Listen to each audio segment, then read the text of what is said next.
నుంచి ఈ రాష్ట్రంలో స్త్రీలకు స్వేచ్ఛ పూర్తిగా పోయింది. చిన్న చిన్న 12, 14, 9, 6 సంవత్సరాల పిల్లలపైన కూడా మానభంగాలు, చంపేయడము. అవి పోలీసులు ఏమీ చేయలేక నిస్సహాయ పరిస్థితుల్లో ఉండి ఒకవైపు ఉంటే, దారుణాతి దారుణమైన విషయం ఏంటంటే కనుక నా ఈ ప్రెస్ మీట్ ప్రధానమైన కారణము, పాలకులే కీచకులైతున్నారు. పాలకులే కీచకులు. సమాజంలో ఎవరో పనికిమానటోడో, అసాంఘికమైన కార్యకలాపాలు చేసేవాళ్ళు, దుర్వ్యసనాలకు బానిసలై ఉండి వాళ్ళు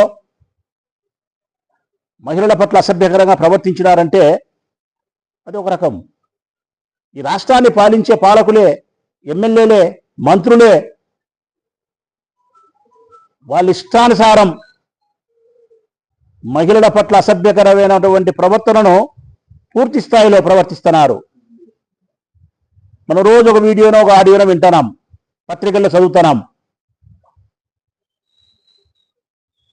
ఈ జరిగిన సంఘటనలన్నిటిలో మహిళల పట్ల తెలుగుదేశం పార్టీకి సంబంధించిన ఎమ్మెల్యేలు, మంత్రులు ప్రవర్తించే అసభ్యకరమైనటువంటి ప్రవర్తనలో ఈ మధ్య కాలంలో ప్రధానమైంది జూనియర్ ఎన్టీఆర్ తల్లిగారు. జూనియర్ ఎన్టీఆర్ గారి తల్లిగారు. ఆమె రాజకీయాలకు సంబంధం లేదు, ఎమ్మెల్యే కాదు, ఎంపీ కాదు, ఒక పార్టీ కాదు, బయటకు వచ్చిన మనిషి కాదు, సినిమా యాక్టర్ కాదు.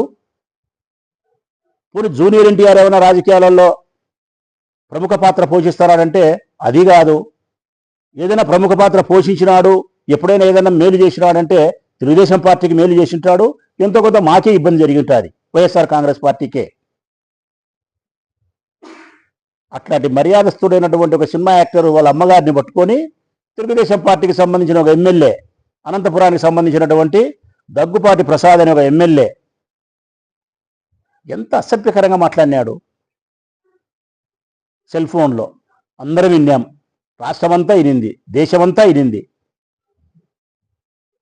అసభ్యకరమైన మాటలు. బుట్టా ఫకీర్ లంజా కొడుకు వాళ్ళ తల్లిగారిని ఎంత నీచంగా అంత నీచంగా మాట్లాడుతున్నాడు.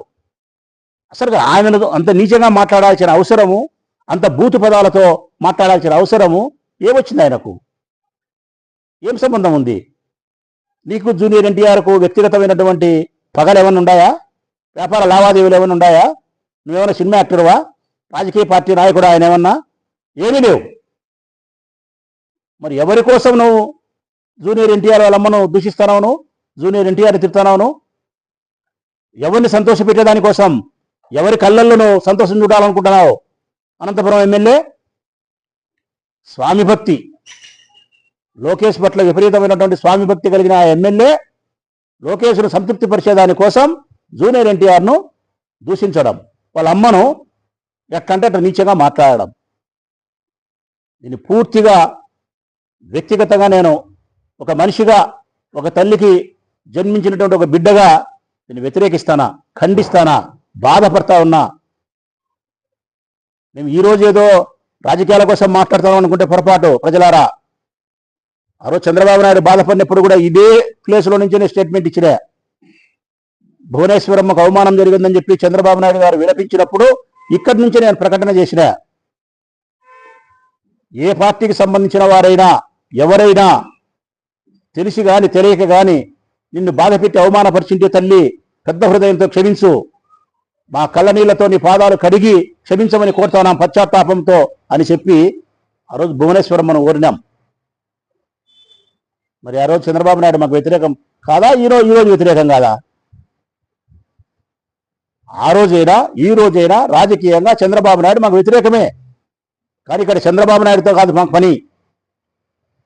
ఈరోజు జూనియర్ ఎన్టీఆర్తో కాదు మాకు పని. అక్కడైనా తల్లే, ఇక్కడైనా తల్లే. ఎవరి తల్లి అన్నది ముఖ్యం కాదు, తల్లి అన్నది ముఖ్యం. అందుకే ఇప్పుడు స్పందిస్తానా మళ్ళా. తప్పిది జూనియర్ ఎన్టీఆర్ గారి తల్లి గారి పట్ల ప్రవర్తించిన తీరు, మాట్లాడిన మాటలు, దుర్భాషలు ఎంత మాత్రం సభ్య సమాజం సహించేదానికి వీలే లేదు. కానీ ఏం చేసినాడు చంద్రబాబు నాయుడు? పిలిచినాడా అనంతపురం ఎమ్మెల్యేను? మందలించినాడా? మందలించలే.